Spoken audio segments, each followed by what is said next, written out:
Hey there everyone, my name's EarthToLydia, and as you can tell by the title, everyone's still interested in what's coming in with Chapter 18. So today we're going to be going over popular theories that the community have come up with about the next DLC. Before we get into it though, remember if you like this kind of content then I upload frequently and go over a lot of Dead by Daylight news, so if you consider subscribing and getting us closer to 10k subscribers then I'd hugely appreciate that. Anyway, let's go over the non-licensed killer theories first. A lot of the non-licensed theories have stemmed from folklore and urban legend this time, which isn't exactly surprising. We've seen quite a few killers inspired by urban legend in the past.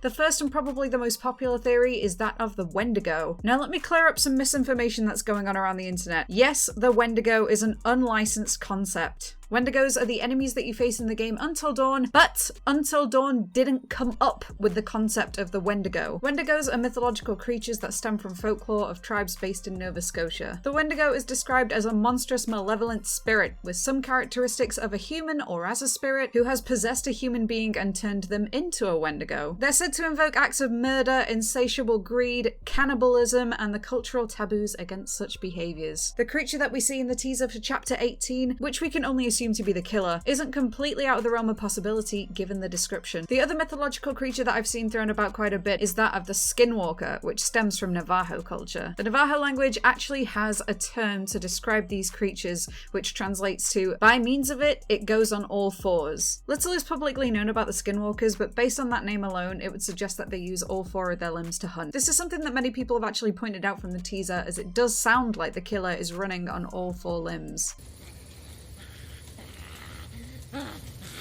Now let's go over some license theories. The most popular license theory at the minute is the Wendigo from Until Dawn. Now, as I mentioned earlier, the Wendigo could be an original concept, or they could use the creatures that we've seen previously. Although I personally think that if we do see a Wendigo killer this chapter, it's more likely to be original. There are still hints in the video that could actually tie in with Until Dawn. The background in the teaser depicts what looks like a snowy forest scene, which, for those of you that haven't played Until Dawn, is exactly where this game is set. Right on top of a mountain in the middle of the forest. This also opens up possibilities for the map and the survivor that we'll see for the next chapter, as there's a whole host of B-movie type survivors to pick from. Left 4 Dead is another possibility, as the hand that we can see in the teaser trailer looks very similar to that of the witch. The witch is most commonly known for her crying, but as she's disturbed, she turns to growling and shrieking, which is something that we see from the killer in the video. She also comes at you at a really high speed and attacks you that way, which is what the killer in the video looks to be doing. Another one that I've seen discussed here and there is the Grudge, and this is mostly due to the music that we hear at the end of the clip.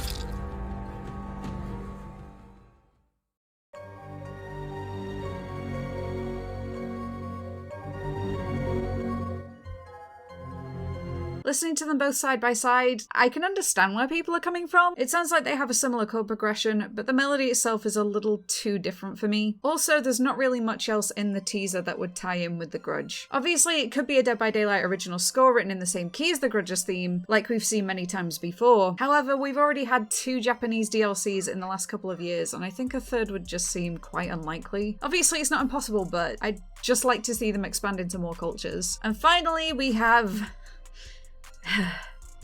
people who think it's Gollum. I'm just gonna leave that one there. Anyway, that's all for today's video. If you enjoyed it and if you'd like to share your theories on who you think it is, I'd love to hear them more in the comments. Alternatively, you can join our Discord server and talk about it there. That, along with all of my other socials, are linked in the description. And until next time, I want to thank you all for making it this far in. Bye everyone.